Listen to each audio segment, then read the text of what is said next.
मईशत तेजी से तरक्की करने वाले ममालिक में शामिल हैं। सऊदी कंपनियां पाकिस्तान की सरमायाकार दोस्त पॉलिसियों से फायदा उठाएं। वजीर आजम की जानिब से सऊदी सरमायाकारों और कारोबारी शख्सियात के एजाज में इशाइये का एहतमाम किया गया। वजीर आजम शहबाज शरीफ ने अपने खिताब के आगाज में अरबी में मेहमानों से गुफ्तगू की और उनको खुशामदीद कहा।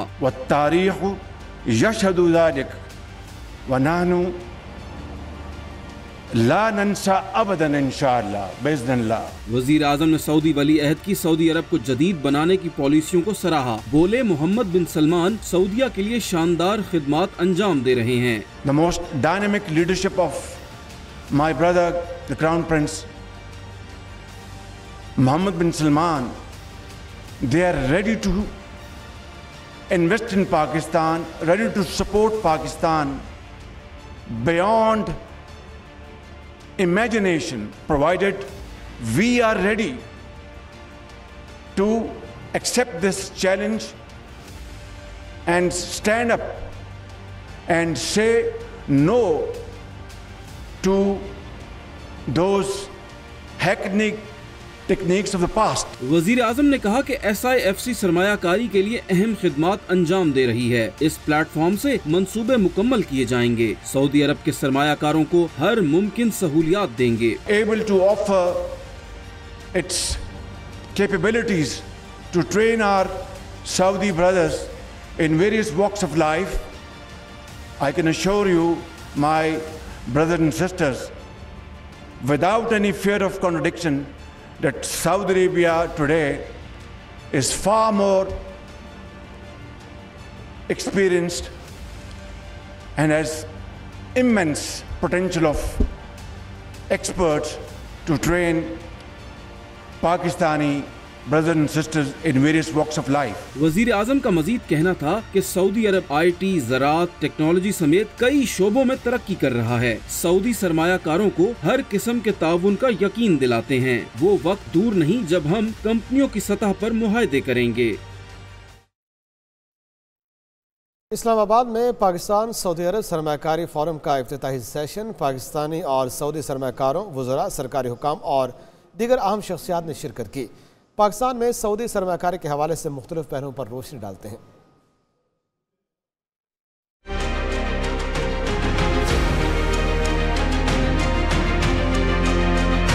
इस्लामाबाद में पाकिस्तान सऊदी अरब सरमायाकारी फोरम 2024 का इनेकाद। इफ्तिताही सेशन से खिताब में सऊदी नायब वज़ीर सरमायाकारी यूसुफ बिन इब्राहिम अल मुबारक का कहना था कि सऊदी अरब की तरक्की में पाकिस्तानियों का अहम किरदार है। हम भी पाकिस्तान को मुआशी तौर पर मजबूत देखना चाहते हैं। सऊदी सरमायाकार पाकिस्तान में मुख्तलिफ शोबों में सरमायाकारी में दिलचस्पी रखते हैं। And to the Saudi government and Saudi companies, Pakistan is considered a high priority economic investment and business opportunity. We believe in the great potential of Pakistan's economy, demographic and talent, as well as location and natural resources. That is why we are so grateful for the kind invitation from the government of Pakistan. Mohammad Aurangzeb ने कहा, हुकूमत की बेहतरीन मुआशी policies के नतीजे में इस्तेहकाम आ रहा है। मुल्क की ज़र मुबादला के ज़खायर में मुसलसल इजाफा हो रहा है। We want to get on with the execution of the structural reforms, which we all know, and I've always talked about the fact that for the what and why, Pakistan has known for a very long time. It's now getting on with the execution. विफाकी वज़ीर तवानाई मुसद्दिक मलिक ने कहा, पाकिस्तान के पास अफरादी कुव्वत की कमी नहीं, पाकिस्तान और Saudi अरब को मिलकर आगे बढ़ने की ज़रूरत है। I know, I have worked at KFUPM, I've been a professor at KSU. I know what Saudi talent is like. And having grown up in Pakistan, I know what Pakistani talent is like. And if you put these two talents together and move them forward into this new vision of a society, I think we can tap into the global value chains. National coordinator SIFC lieutenant general Sarfaraz Ahmed ने कहा, SIFC सरमायाकारी के फ़रोग़ के लिए कलीदी किरदार अदा कर रही है। पाकिस्तानी अफरादी कुव्वत सऊदी अरब और दीगर ममालिक की तरक्की में किरदार अदा कर रही है। विफाकी वज़ीर तिजारत जाम कमाल ने कहा कि निजी शोबे को हर किस्म की सहूलियात फराहम करेंगे। सुन्नी इत्तेहाद काउंसिल को पार्लियामेंट में मजीद नशिस्तें मिलने की उम्मीद। सुप्रीम कोर्ट ने मखसूस नशिस्तें दीगर सियासी जमातों को देने का फैसला मुअत्तल कर दिया है। मखसूस सीटों से मुतालिक अपीलें समाअत के लिए मंजूर। अदालत उज़्मा ने लार्जर बेंच तश्कील दे दिया। सुप्रीम कोर्ट ने सुन्नी इत्तेहाद काउंसिल की मखसूस नशिस्तें दीगर जमातों को देने का फैसला मुअत्तल कर दिया। जस्टिस मंसूर अली शाह की सरबराही में 3 रुकनी बेंच ने सुन्नी इत्तेहाद काउंसिल की दरख्वास्त पर समाअत की। दौरान समाअत जस्टिस मंसूर अली शाह ने कहा कि हमें पब्लिक मैंडेट की हिफाजत करनी है। आइन में वाज़े लिखा है कि पार्लियामान में नुमाइंदगी मुतनासिब होगी। जस्टिस अतर मिनल्ला ने कहा कि एक बड़ी सियासी जमात को पहली बार इंतखाबी निशान से महरूम रखा गया। आइन में लिखा है कि मुनासिब नुमाइंदगी से ज्यादा नशिस्तें नहीं दी जा सकती। एक सियासी जमात के मैंडेट को इनडायरेक्ट तरीके से नजरअंदाज करना क्या दुरुस्त है? जस्टिस अतर मिनल्ला ने कहा, कानून में ये कहाँ लिखा है कि इंतखाबी निशान ना मिलने पर वो सियासी जमात इलेक्शन नहीं लड़ सकती। जो काम डायरेक्ट नहीं किया जा सकता वो इनडायरेक्ट भी नहीं हो सकता। जस्टिस मोहम्मद अली मजहर ने पूछा, आइन में कहाँ लिखा है कि मखसूस नशिस्तें दीगर जमातों को बांटी जा सकती हैं? जस्टिस मंसूर अली शाह ने पूछा कि क्या बांटी गई नशिस्तें दोबारा बांटी जा सकती हैं? जस्टिस अतर मिनल्ला ने कहा कि बगैर माकूल वजह बताए मखसूस नशिस्तें दीगर सियासी जमातों में बांटी गईं। किसी और का मैंडेट नजरअंदाज करके कैसे दिया जा सकता है? सुप्रीम कोर्ट ने दरखास्तें समाअत के लिए मंजूर करते हुए इलेक्शन कमीशन और पेशावर हाई कोर्ट का फैसला मुअत्तल कर दिया। लार्जर बेंच तश्कील दिया जाएगा या मौजूदा बेंच समाअत करेगा? अदालत ने मामला जजिस कमेटी को भिजवा दिया। अदालत ने मखसूस नशिस्तों पर कामयाब अराकीन को भी नोटिस जारी कर दी। केस की समाअत 3 जून से यौमिया बुनियादों पर होगी। बेंच ने कहा कि मेंबरान के वोट और कानून साजी में राय मुअत्तल तसव्वुर नहीं होगी। हुक्म का इतलाक माजी से नहीं बल्कि अब से होगा। Chairman PTI barrister Gauhar Ali Khan कहते हैं कि गैर आइनी तरीके से हमारी मखसूस नशिस्तें दूसरी जमातों को दी गई हैं। अब हुकूमत 2/3 अक्सरियत से महरूम हो गई। सलमान अकरम राजा बोले कि अदलिया आईन पाकिस्तान के साथ खड़ी है। सुप्रीम कोर्ट का मखसूस नशिस्तों से मुताल्लिक फैसला। पीटीआई ने सुप्रीम कोर्ट के फैसले को अपने मौक़िफ़ की तायीद करार दे दिया। चेयरमैन तहरीक इंसाफ बैरिस्टर गोहर ने कहा कि दीगर जमातों को दी जाने वाली मखसूस नशिस्तें सुन्नी इत्तेहाद काउंसिल का हक था। अब हुकूमत 2/3 अक्सरियत से महरूम हो गई है। हुकूमत आईन में तरमीम करने जा रही थी, वो अपनी 2/3 मेजॉरिटी इन सीटों के बिना पे दिखा रही थी। अल्हम्दुलिल्लाह उसका सदबाब हो गया। अब इंशाअल्लाह ताला और वो 2/3 मेजॉरिटी से महरूम है। सीनियर कानूनदान सलमान अकरम राजा बोले, हमारा मौक़िफ़ यही था कि सुप्रीम कोर्ट को फैसला करने दें। हमें अदलिया पर एतमाद है और अदलिया का एहतराम है। बिलाखिर इस मुल्क में आइन और कानून की ही फतह होगी, अवाम की फतह होगी। अवाम ने जो मैंडेट हमें दिया है वो सामने आएगा। हमें आज नजर आ रहा है कि पाकिस्तान की अदलिया आइन पाकिस्तान के साथ खड़ी है। पीटीआई रहनुमाओं का मजीद कहना था कि इस फैसले का मुज़ाकरात से कोई ताल्लुक नहीं। हमारे किसी के साथ कोई मुज़ाकरात नहीं हो रहे। जब किसी से मुज़ाकरात होंगे तो जरूर बताएंगे। किसी भी जज को एक्सटेंशन नहीं मिलनी चाहिए। उधर मखसूस नशिस्तों के बारे में सुप्रीम कोर्ट के फैसले पर कौमी असम्बली सेक्रेटेरिएट का मौक़िफ़ सामने आ गया है। तर्जुमान असम्बली सेक्रेटेरिएट के मुताबिक सुप्रीम कोर्ट ने इस केस में हमें कोई हुक्मनामा जारी नहीं किया। मखसूस नशिस्तों पर बाद में 23 अरकान ने हल्फ लिया। इस हवाले से नोटिफिकेशन इलेक्शन कमीशन की तरफ से मौसूल हुआ था। अब भी उन अरकान को मुअत्तल करने का नोटिफिकेशन इलेक्शन कमीशन से ही आना है। सुप्रीम कोर्ट के फैसले के बाद इलेक्शन कमीशन हुकाम सर जोड़कर बैठ गए हैं। Chief election commissioner Sikandar Sultan Raja की ज़ेर सदारत अहम इजलास हुआ। इजलास में सुप्रीम कोर्ट के फैसले पर मुशावरत की गई। इलेक्शन कमीशन ने फैसले का तफसीली जायजा लेने के बाद मामला कानूनी विंग को भिजवा दिया है। लॉ विंग अदालती फैसले का जायजा लेकर इलेक्शन कमीशन को रिपोर्ट पेश करेगा।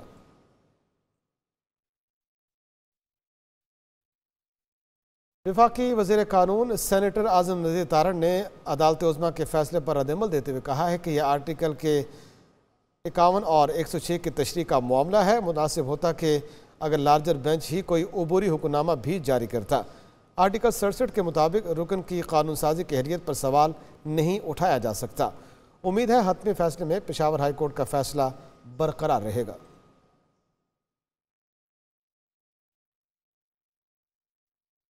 सुन्नी इत्तेहाद काउंसिल ने इलेक्शन से पहले फहरिस्त जमा नहीं कराई, इसलिए उनसे एक नशिस्त भी नहीं बनती।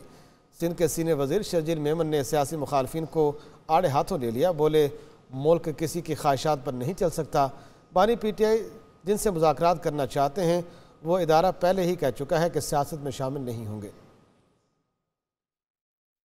काउंसिल की वो लिस्ट जमा थी और उसके बाद उनको सीटें नहीं मिली, फिर तो वो बात ठीक होगी। और अगर उनके पास वो लिस्ट जमा नहीं कराई हुई, इलेक्शन कमीशन ऑफ पाकिस्तान, कोई हाई कोर्ट, कोई ट्रिब्यूनल, कोई सुप्रीम कोर्ट इजाजत देगा? नहीं देगा। ख्वाहिशात पे फैसले नहीं होते, फैसले होते हैं कानून और आइन की पासदारी करने पे। कानून में वो इस वक्त सजा याफ्ता शख्स है और वो सजा याफ्ता शख्स चाह क्या रहा है कि मुझे सियासी जमातों से बातचीत नहीं करनी, मुझे उनके साथ डील करनी है जिनका आइन में रोल नहीं है डील करने का। और वो इदारा कह चुका है जनरल बाजवा साहब के दौर में कि अब हम सियासत में इन्वॉल्व नहीं होंगे। मुल्क में गंदम बहरान पैदा क्यों हुआ? कायद मुस्लिम लीग नून नवाज शरीफ की सरबराही में पार्टी रहनुमाओं की लाहौर में बड़ी बैठक। इजलास में वज़ीर आज़म शहबाज शरीफ, वज़ीर आला पंजाब मरीम नवाज, वफाकी वज़रा आज़म नज़ीर तारड़, एहसन इकबाल और दीगर क़यादत शरीक हुई। वज़ीर आला मरीम नवाज ने गंदम खरीदारी पर सूबाई हुकूमत की तरजीहात और पॉलिसी से आगाह किया, जबकि वज़ीर आज़म शहबाज शरीफ पार्टी कायद नवाज शरीफ को गंदम बहरान पर रिपोर्ट पेश किए बगैर इस्लामाबाद चले गए।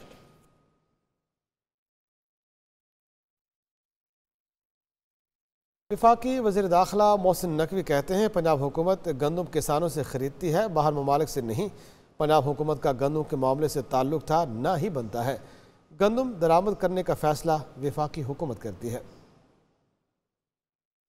इंटरेस्टिंग बात यह है कि पंजाब गवर्नमेंट किसानों से गंदम ख़रीदती है, ना कि बाहर के मुल्कों से। तो पंजाब गवर्नमेंट का तो किसी सूरत भी कोई ताल्लुक़ ना बनता है, ना है, ना था।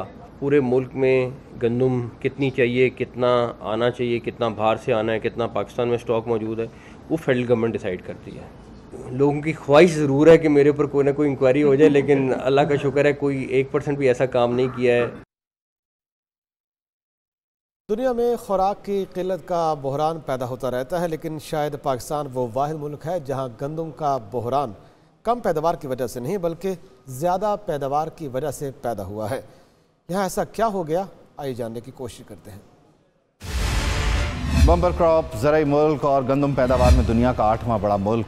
बात हो रही है पाकिस्तान की। यहाँ आटा फिर भी महंगा है, इसकी वजह से रोटी भी महंगी है, लेकिन किसान की गंदम का रेट कम है। पाकिस्तान के मैदानी इलाकों में इन दिनों सुनहरी रंग की बहार है। इस सोने जैसे रंग और पैदावार को देखकर किसान खुश तो बहुत हुआ, लेकिन जल्द ही उसकी खुशी मांद भी पड़ जाती है। सरकारी रेट की बात की जाए तो गंदम की सूबा सिंध में सरकारी कीमत 4000 फी मन है, जबकि पंजाब में इसकी फीमन कीमत 3900 रुपये मुकर्रर की गई है। लेकिन सरकारी कीमत पर भी गंदम की खरीद अब तक शुरू ही नहीं हो सकी है। गंदम तैयार है लेकिन खरीदार नहीं है। 2900 से 3200 के दरमियान अब किसान इस गंदम को बेचने पर मजबूर है और इसकी वजह सिर्फ ये है कि हुकूमत ने गुज़िश्ता माह जो गंदम दरामद की थी वो अभी मौजूद है, सरकारी तौर पर इसे इस्तेमाल में लाया जा रहा है। अगर हुकूमत ने किसान से गंदम ना खरीदी तो एक अंदाजे के मुताबिक उनका कम अज़ कम 425 अरब रुपए का नुकसान होता है। डिमांड एंड सप्लाई के कानून के मुताबिक मुल्क में रिकॉर्ड गंदम की पैदावार हुई और फिर गंदम दरामद भी की गई, जो अभी तक सरकारी गोदामों में मौजूद भी है। दरामद करने से अपने मंजूर नज़र अफराद को अरबों रुपए का फ़ायदा पहुंचाया गया। महकमा ज़राअत पंजाब के मुताबिक रवां साल सूबे में 1 करोड़ 74 लाख एकड़ रकबे पर गंदम की फसल उगाई गई, जो गुज़श्ता साल से 12 लाख एकड़ ज़्यादा है।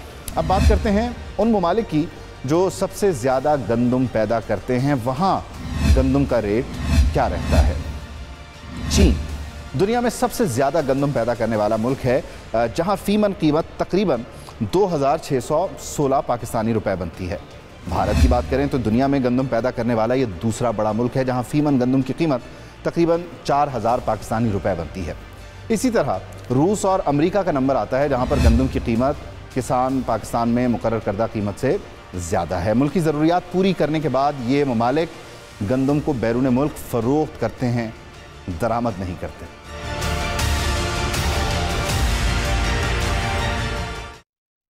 दूसरी जानिब कीड़ों वाली गंदम दरामद करने वालों के खिलाफ भी एक्शन की तैयारी है। वफाकी वज़ीर राना तनवीर हसन के नोटिस के बाद वज़ारत फूड सिक्योरिटी ने तहकीकाती कमेटी तश्कील दे दी है। 3 रुकनी कमेटी की सरबराही फूड कमिश्नर सैयद वसीम उल हसन करेंगे। वज़ारत फूड सिक्योरिटी के मुताबिक कमेटी कीड़ों वाली गंदम दरामद होने की तहकीकात करेगी।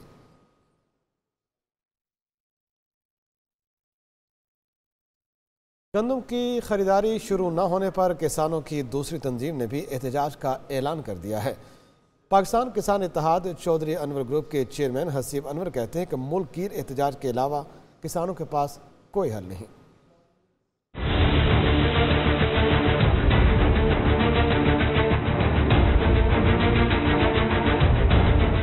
किसान जाएं तो जाएं कहां? किसान अपनी ही गंदुम फरोख्त करने के लिए दर बदर होने लगे। हुकूमत की गंदुम के हवाले से पॉलिसी से किसान परेशान होकर रह गए। पाकिस्तान किसान इत्तेहाद अनवर ग्रुप के चेयरमैन हसीब अनवर ने भी एहतजाज का ऐलान कर दिया। हसीब अनवर का कहना है कि हुकूमत ने मुल्क गिर एहतजाज के अलावा किसानों के पास कोई हल नहीं छोड़ा। हम भी जल्द मुल्क गिर एहतजाजी तहरीक शुरू करने जा रहे हैं। हम अपने एहतजाज का दायरा कार पूरे पंजाब में बढ़ाने चाह रहे हैं। हम नहीं चाहते थे कि हमारे एहतजाज से, हमारे इन मामलात से किसी आम शहरी को परेशानी हो, लेकिन हुकूमत के कान पे जूं तक नहीं रेंग रही। चौधरी हसीब अनवर ने कहा कि हुकूमती वुज़रा किसानों का मजाक उड़ा रहे हैं। रोजाना गंदुम की कीमतें गिरती जा रही हैं, जिससे किसान को शदीद माली मसाइल का सामना है। अपोजिशन लीडर उमर अयूब खान कहते हैं कि गंदम का 300 अरब रुपए का स्कैंडल है। जब हमने इस मसले को असम्बली में उठाया तो हुकूमत का एक भी फर्द इसके दिफा के लिए मौजूद नहीं था। पंजाब की बैसाखी वाली हुकूमत कहती है कि गंदम स्कैंडल में निगरान हुकूमत मुलव्वस है। गंदम का $1 अरब का स्कैंडल है।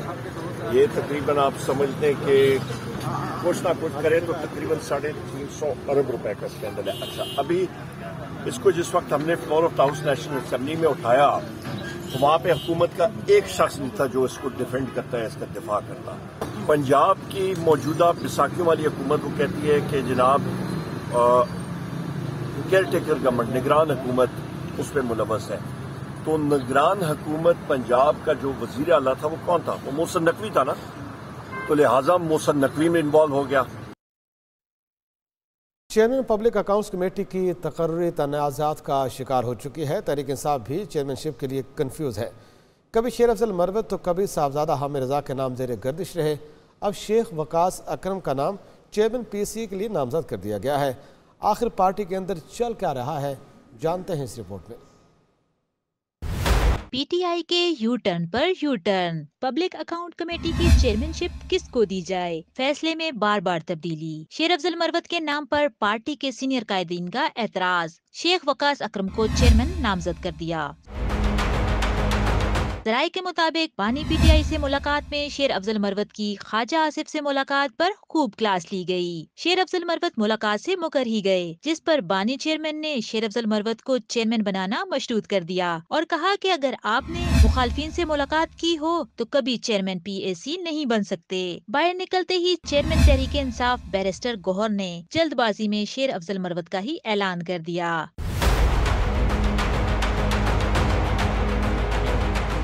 बानी चेयरमैन PTI ने शेर अफजल मरवत की मुलाकात की खबरों के बाद मामला शिबली फराज के सुपुर्द कर दिया था और ख्वाहिश का इजहार किया था कि chairman public account committee Punjab से हो। शिबली फराज मामला सियासी कमेटी में ले आए, जहां 19 मेंबरान में से 9 मेंबरान ने शेर अफजल मरवत की मुखालफत कर दी और शेख वकास अकरम को चेयरमैन PSC नामजद कर दिया। सियासी कमेटी से नाम की मंजूरी के बाद हतमी ऐलान बानी चेयरमैन PTI से मुलाकात के बाद किया जाएगा। ज़राए के मुताबिक पार्टी के सीनियर रहनुमाओं ने मौक़िफ़ अपनाया है कि पब्लिक अकाउंट कमेटी की चेयरमैनशिप जिम्मेदारी का काम है। एक जूनियर बंदा कैसे इसका चेयरमैन बन सकता है? शेर अफजल मरवत की मुखालफत में जैन कुरैशी, असद कैसर, शिबली फराज, आतिफ खान समेत दीगर रहनुमा खुलकर सामने आ गए।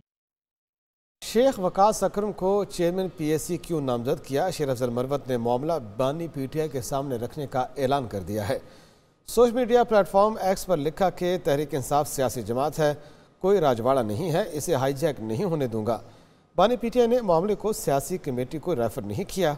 बानी से मुलाकात करके उनके नाम पर होने वाले फ्रॉड से आगाह करूंगा।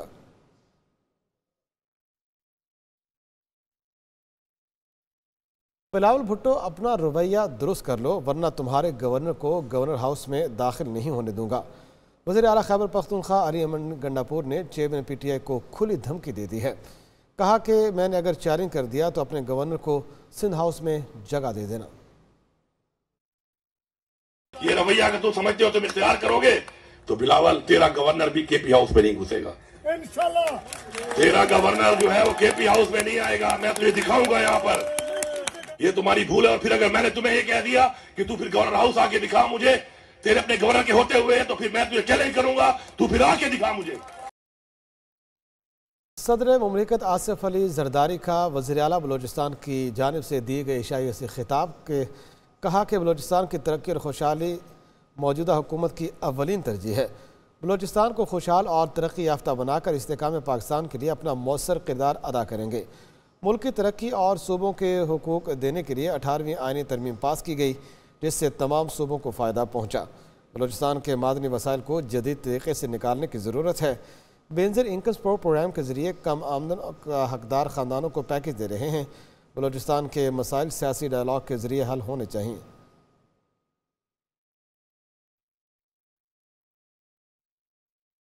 अमरीकी सफ़ीर डोनाल्ड ब्लूम की कौमी असम्बली में कायद हिज़्ब इख्तिलाफ उमर अयूब से मुलाकात हुई। मुलाकात अपोजिशन लीडर्स चैम्बर में हुई। Chairman PTI barrister Gohar, Asad Qaiser और रऊफ हसन भी मुलाकात में मौजूद थे। मुलाकात में सियासी सूरत-ए-हाल पर तबादला ख्याल किया गया। पाकिस्तान में जमहूरियत और कानून की हुक्मरानी पर तबादला ख्याल किया गया। उमर अयूब ने कहा, पाकिस्तान नहायत संगीन नौयत के सियासी, आइनी और मुआशी बहरानों की जद में है। आइन से संगीन इन्हिराफ और कानून की हुक्मरानी की बदतरीन सूरत-ए-हाल से बढ़कर मईशत की तबाही का पेश खैमा बन रही है। मुआशी तरक्की का कोई कुलिया कानून की हुक्मरानी के बगैर कारगर साबित नहीं हो सकता। अमरीकी सफ़ीर की जानिब से पाकिस्तान की कसीरुल जहती तरक्की में बतौर शराकतदार किरदार अदा करते रहने के अज़्म का इयादा किया गया।